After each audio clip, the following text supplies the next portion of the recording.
बिस्मिल्लाहिर्रहमानिर्रहीम, अस्सलाम वालेकुम। इस वीडियो में हम आपको ट्रांसपेरेंसी इंटरनेशनल की रिपोर्ट की हकीकत, इस पर नून लीगियों और हामिद मीर जैसे सहाफियों के शोर पर दिलचस्प और मालूमाती तबसरे और तज्जिए दिखाएंगे और अब देखकर हैरान हो जाओगे कि पाकिस्तान में ट्रांसपेरेंसी इंटरनेशनल की क्या हालत है। बात तो सुना है, मैं कर ही नहीं सकता।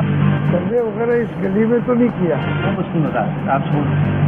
छोटी सी पुरानी इमारत किसी वीराने का मंजर पेश कर रही थी। मुझे उन्होंने मना किया कि आपने कुछ नहीं करना। अब इनके पास तो टोटल स्टेशनरी और सामान भी नहीं है, प्रॉपर कंप्यूटर्स भी नहीं है, तो ये किस तरीके से डाटा कलेक्ट करते हैं, इनका सिस्टम कैसे काम करता है, इन्होंने आज तक नहीं बताया। तबसरों और तज्जियों से पहले जान लें कि जब मीडिया वाले ट्रांसपेरेंसी इंटरनेशनल के दफ्तर पहुंचे तो ये देखकर हैरान रह गए कि जिस इमारत में ये दफ्तर है वो इमारत आसारे कदीमा का मंजर पेश कर रही है। जगह जगह से जालियां और इमारत के हिस्से टूटे हुए थे। अक्सर ऐसी इमारतें फिल्मों में जराइम पेशा अफराद की आमाजगाह के तौर पर दिखाई जाती हैं। मीडिया की तरफ से बार बार घंटियां बजाने पर आंखें मलते हुए दो मशकूक से बंदों ने दरवाजा खोला और ये दरवाजा भी सीढ़ियों पर लगा हुआ था। इन दोनों बंदों ने मीडिया को न सिर्फ अंदर नहीं जाने दिया बल्कि बात करने से भी मना कर दिया। मीडिया के वहां जाने का मकसद ये पता करना था कि रिपोर्ट तैयार करने का तरीकाकार क्या है, केपी, पंजाब, बलोचिस्तान और सिंध की करप्शन का इसमें कितना हिस्सा है। दूसरी बात, इस रिपोर्ट में जो बातें सामने आई हैं वो अपोजिशन के खुश होने की तो बिल्कुल नहीं है। इनके अपने दौर में करप्शन इस रिपोर्ट से भी ज्यादा और कम होती रही है।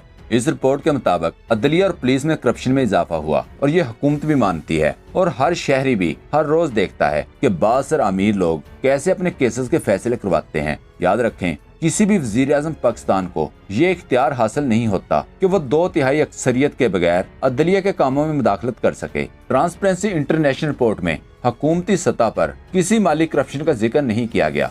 याद रखें, नून लीग और पीपल्स पार्टी दौर में हाजियों के साथ भी बुरी तरह से करप्शन की जाती थी। ट्रांसपेरेंसी इंटरनेशनल के दफ्तर के बाहर मीडिया को रोके जाने पर शहबाज गिल ने ट्वीट करते हुए लिखा, ये पड़ी है सारी की सारी ट्रांसपेरेंसी इंटरनेशनल। जब टीवी टीम वहां गई तो आगे से जवाब मिला कि आदिल गिलानी साहब ने अंदर जाने की इजाजत नहीं दी। जी, ये वही आदिल गिलानी है जिनको नवाज शरीफ ने सर्बिया में सफीर मुकर्रर किया था। सो जो आदिल गिलानी की रिपोर्ट है इसे आप शरीफ खानदान की लिखी समझें। फर्ज करें अगर आप किसी पटवारी को कहें कि ये प्रोफार्मा ले जाएं, 100 या 500 बंदों से पूछकर बताएं कि इन्हें इमरान खान पसंद है या नहीं, तो इसका नतीजा क्या निकल सकता है। यकीनन वो सर्वे के लिए इनके इलाकों को ही मुंतखब करेंगे जहां से टोकरी के साथ साथ हदायतनामा भी जारी किया जाता है। इसलिए इस रिपोर्ट में काफी चीजें मशकूक हैं। रऊफ क्लासरा ने आदिल गिलानी से मुतल्लक अखबारी तराशे शेयर किए और कहा, ये गिलानी साहब यहाँ भी पहुँच गए हैं, बड़े काबिल बंदे हैं और इससे बढ़कर बड़े फनकार हैं।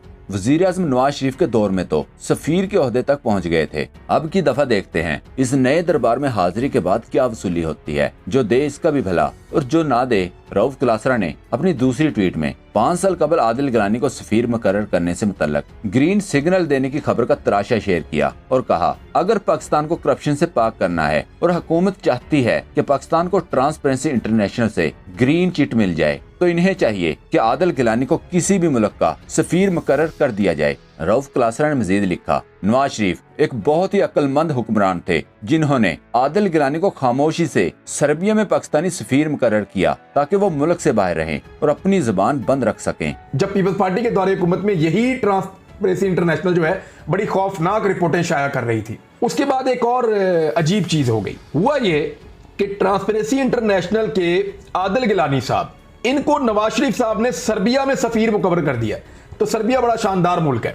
2013, 2014, 2015 रिपोर्टें बनवाने के बाद, काम करवाने के बाद 2016 में जब सारे काम उनसे ले लिए तो मियां मोहम्मद नवाज शरीफ साहब ने उनको 3.5 साल के बाद उनको जो झूठी रिपोर्टें बना कर वो दे रहे थे मियां साहब को, उनका सिला दे दिया और इनको पाकिस्तान से बाहर सर्बिया के अंदर सफीर मुकर्रर कर दिया गया। ये अनवर लोधी ने ट्वीट किया, ट्रांसपेरेंसी इंटरनेशनल की रिपोर्ट के बाद इस टीवी चैनल को करप्शन पर सबसे ज्यादा फिक्र लाक हो गई है, जो सुबह शाम शरीफों की करप्शन पर पर्दे डालता है। खातून एंकर मलिहा हाशमी ने शहबाज शरीफ को जवाब देते हुए लिखा, साबिक वजीर आला शहबाज शरीफ का मकसूद चपड़ासी जिसकी तनख्वाह 25,000 रुपए थी, इसके अकाउंट से 3.2 अरब पकड़े गए। खुदा की शान है कि वो भी पूछ रहे हैं कि पाकिस्तान का इंडेक्स इतना ज्यादा क्यों है। दिमाग को टोकरी से निकाल कर सोचें कि करप्शन करें आप, निजाम अदल आपको खुली छूट दे, लेकिन जिम्मेदार इमरान खान है। मलिहा हाशमी ने मजीद लिखा, नून लीग ने अपने साबिक लाडले सफीर आदिल गिलानी से ट्रांसपेरेंसी इंटरनेशनल की रिपोर्ट बनवाकर मुल्क में करप्शन का जुम्मा इमरान खान पर डलवा दिया। करप्शन तो पिछले 50 साल से बेइंतहा है। 1960 में पाकिस्तान चीन और सऊदीया को कर्जे देता था। पाकिस्तान आज अरबों डॉलर का मकरूज है।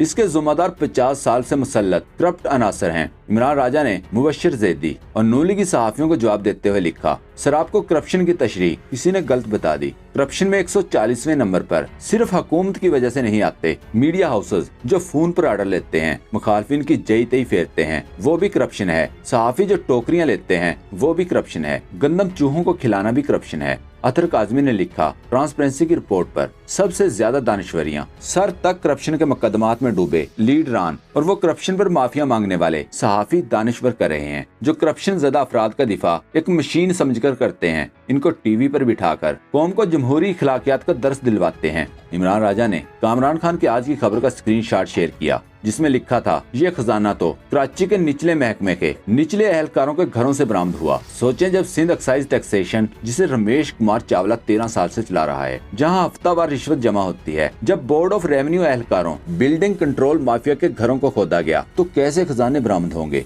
इस पर इमरान राजा ने लिखा, अगर बात करप्शन के इंडेक्सेस पर की जानी है तो सिंध भी पाकिस्तान का सूबा है, मरकजी माशी हब है। जिस सूबे में अरबों के गंदम चूहे खा जाएं, वैक्सीन के नाम पर अरबों मुख्तस किए जाएं, 4 अन्य का ऑर्डर न किया जाए, वो सूबा मुल्क तो क्या पूरे बर्रे आज़म का इंडेक्स ऊपर ले जाएगा। दोस्तों, पाक ट्यूब 24 को सब्सक्राइब करना ना भूलें, लाइक करें, शेयर करें और कमेंट सेक्शन में अपनी राय का इजहार जरूर करें। शुक्रिया।